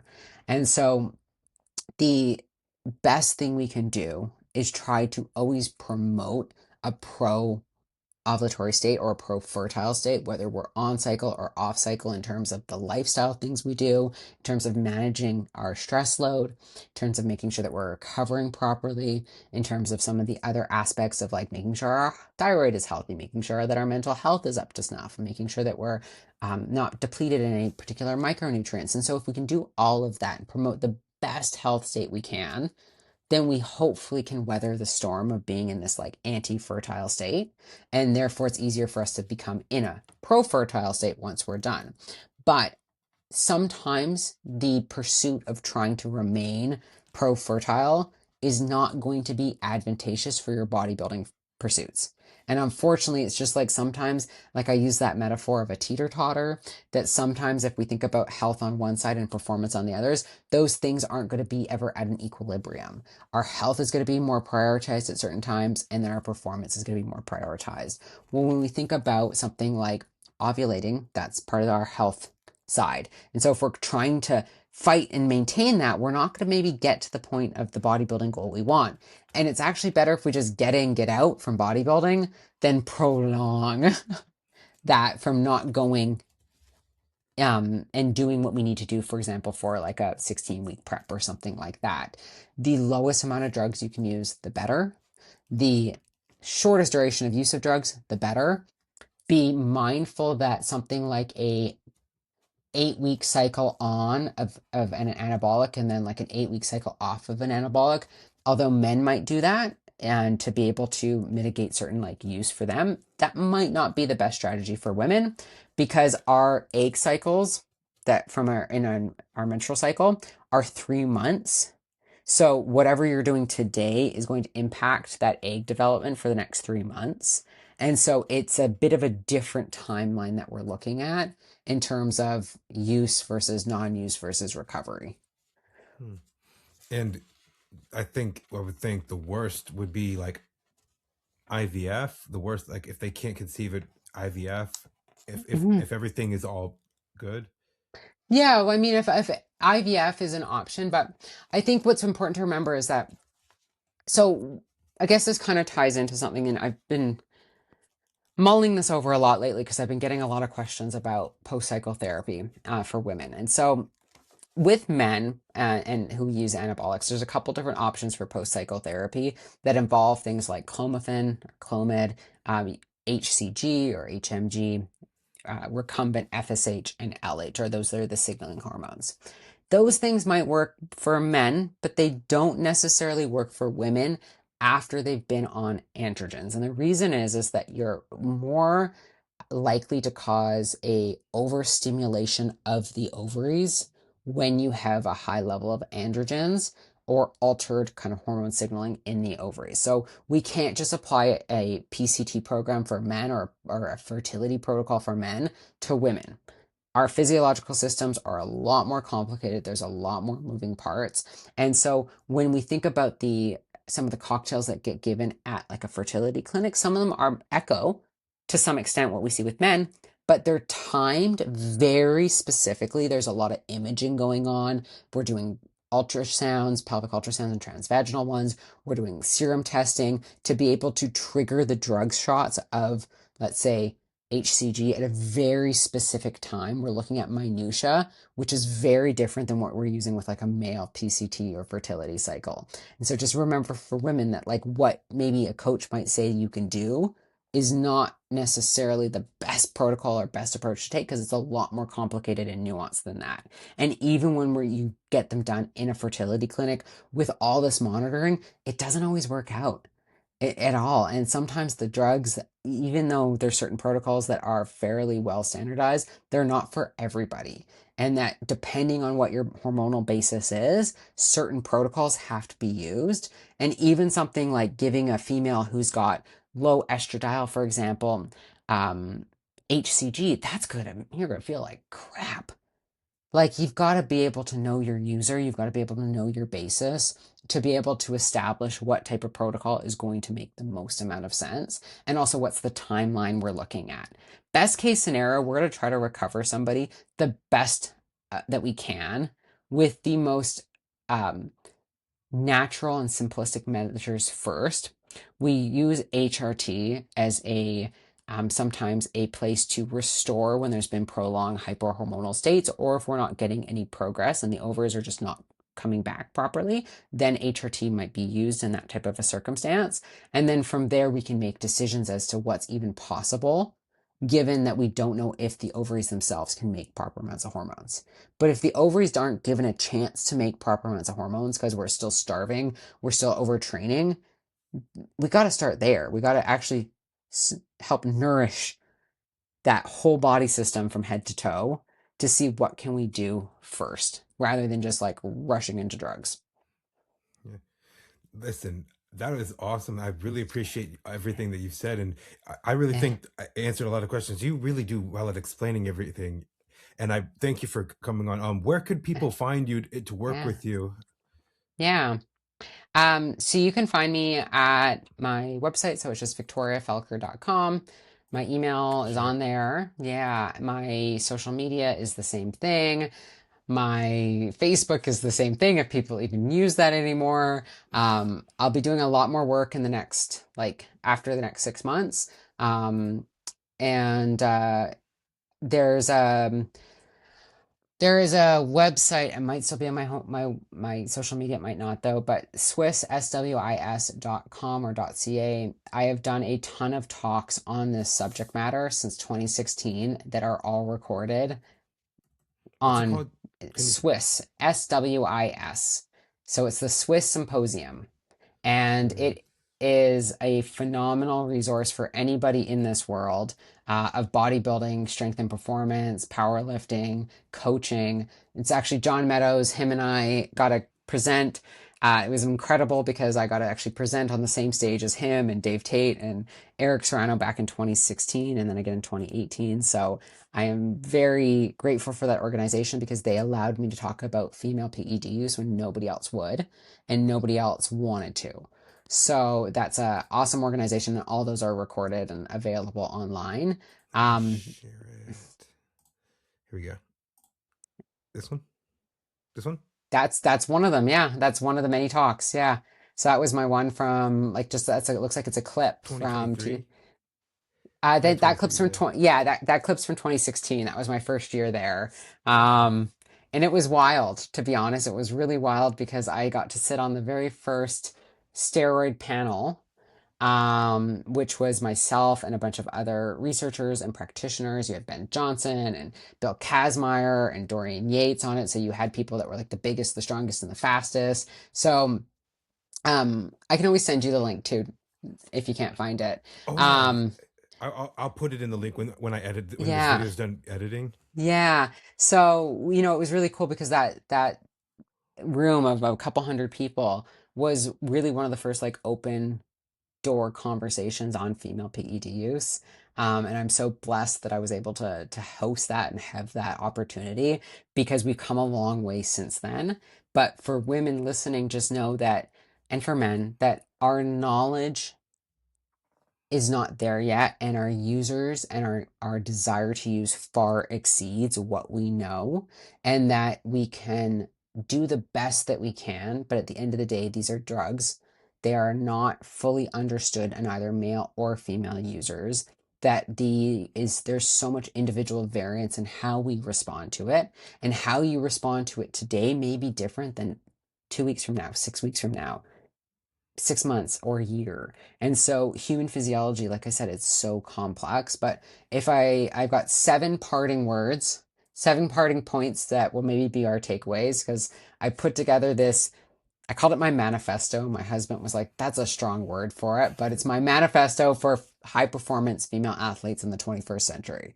So the first thing is to support overall function of the body by exploring and managing internal and external drivers of health, dysfunction, and stress. Meaning, know the things that can trigger poor health, good health, know the things that cause stress. And I'm not just talking about like, oh, I'm so stressed because I'm late to go to work. It's stress physiologically, psychologically, socially, environmentally. Second thing is emphasize recovery and put in place the fundamental aspects of promoting optimal health and performance all the time. Like, don't just go into health phases versus performance phases. You got to be doing certain fundamentals for recovery all the time, and not just recover in terms of like making sure you recover from the gym, but also making sure your physiology is recovering from all of these different stressors and challenges that arise. Third thing is maintain and sustain an ovulatory menstrual cycle for as long as possible during a high performance phase. Always try to recover it fully and maintain it following a PrEP or PED use. And if you are somebody who does not know whether or not they have an ovulatory cycle, go on my website. I've done tons of podcasts on what it is and how to understand it and all of that stuff. So check that out. But some women may not have an ovulatory menstrual cycle. And maybe while they're bodybuilding, it's not the time to try to get that back because it takes a lot to be able to do that. However, it doesn't mean you still can't support your reproductive health, even if you don't have one right now. Recovery takes time, it takes effort. Our menstrual cycles are not attached to a light switch, and they matter for us as women. They are a fundamental sign of our hormonal production, and without hormones, we do not exist in a good health state. And that taking substitutes as HRT can be a good option for some people. It's not the cure that's being promoted right now online. It's a lot more complicated than that. The fifth thing is that this is something that I do not see enough in our industry. Have the foundations of being a good, healthy human and athlete before you enter into a high performance or enhanced state. Okay, that's so important. So things like good relationships with your body and your body image need to come before we go into bodybuilding, because that's not going to be able to exist and sustain on its own if we don't put that in place first. Being able to have a healthy relationship with food, being able to know how to train and train hard. The sixth thing is acknowledge and be proactive against the inevitable consequences of both like a enhanced state, but a performance state. It's inevitable. High performance is a state of stress. It isn't, it causes absolutely high amounts of stress on the body. That is inevitable. Being able to actually build muscle is a stressful act if we look at it at its absolute physiological core. So if we can acknowledge that and just don't pretend like it's not the end of the day, right? We don't have to doom and gloom it, but we also just can't be ignorant about it. We have to be able to come at it from a very neutral state and go, okay, now that I know this, what can I do about it?